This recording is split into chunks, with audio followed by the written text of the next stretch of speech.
Yesterday, it was only one egg that hatched, but it looks like today 2 eggs have hatched today. 2 of them. And look at the baby birds.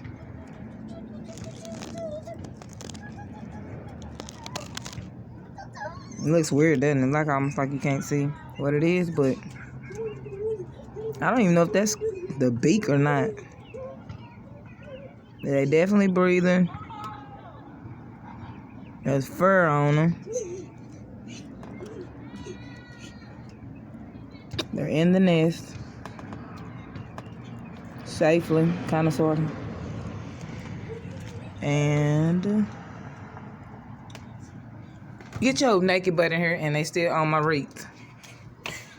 What are you doing? Why are you out there like that?